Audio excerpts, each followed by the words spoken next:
Thank you, Bernie. Mr. Chairman. Listen, this committee is going to be a fun place to be, I hope, because we're talking about things that matter. And, the budget can be a very dry topic, but the budget is basically a process of where we take money from people, businesses, corporations, individuals, and we decide what to do with that money. Then we decide what tax rates to set for the country and what deductions to give.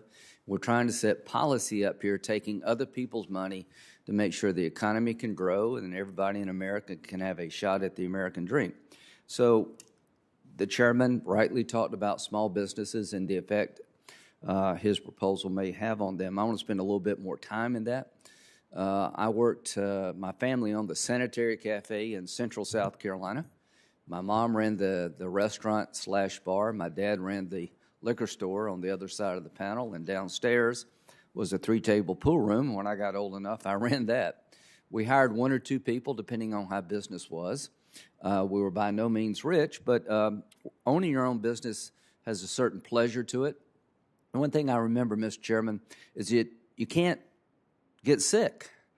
If you actually own a small business and you don't open up, you don't get paid. I've seen my mom and dad go to work dog sick because if they didn't open up, they didn't get paid. And every time there was a cost of doing business, it had to be absorbed. And there's only so much you can pass on to the customer. Inflation is going to be an increasing problem in this country. So I want the American people to understand that there's a consequence to spending all this money. There's a consequence to flooding the zone with money. And when you start imposing cost into the economy, it will eventually be passed on to you because people are in business to make a profit. Now, Walmart. The theory of the case that the chairman espouses is that the CEO of Walmart could make $20 million, not $22, and they could absorb an increase in minimum wage and not give stock dividends, not pay their top people so much, and they just choose not to do that. Well, we can have our discussion about that concept, but here's where we should agree, that if you're running the Sanitary Cafe, you don't have that luxury because there's just only so much money coming in the door.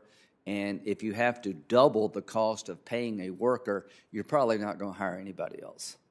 And teenagers and senior citizens benefit from jobs in the hospitality industry and the service industry, make a little extra money that first job. But if you increase cost on the restaurants throughout this country right now, you're going to crush them, Mr. Chairman.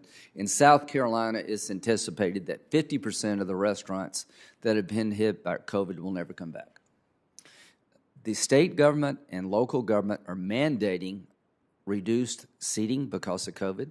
They're mandating increased cost of doing business, and restaurants are struggling to stay alive. The PPP loans have been helpful, but they're not going to be around forever. And the bottom line, Mr. Chairman, is if we impose a new mandate on the expense side combined with mandates to reduce revenue, we're going to crush these people.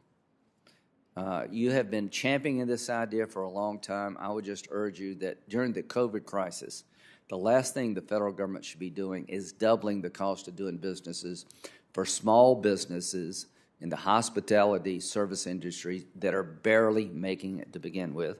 And this has got nothing to do with COVID. It's in the COVID package. So I hope that you will understand that the 1.4 million jobs that CBO anticipates to be lost are going to come from people at the lower end. The Walmart guy's not going to lose his job. Who's going to lose his job? Some teenager or senior citizen who's able to get a little extra money and start building a resume. So my belief is there will be a time to look at increasing the minimum wage. That during the COVID crisis, this is the worst possible time to increase mandates on small businesses because they're barely making it to begin with. And I look forward to working with you about how could we, in a responsible way, increase the minimum wage. But right now is not the time, in my view. And the construct you set up about corporate America versus everybody else, we'll have decades to talk about that, years to talk about that. I would just implore you to think of what we're doing at a time of restaurants and hotels barely hanging on because of the restrictions on travel. The golf industry in Myrtle Beach has been hit hard because people can't come and go like they used to. Is that now is not the time to do this, and I would just ask my Democratic colleagues to think long and hard about what you're doing. Because at a time when business is barely making it, if this ever became law, we would crush them. And people work too hard, too long, too many hours, too many worrisome conversations to keep their business alive for the federal government to come in and crush them. And that's what this would do. Thank you.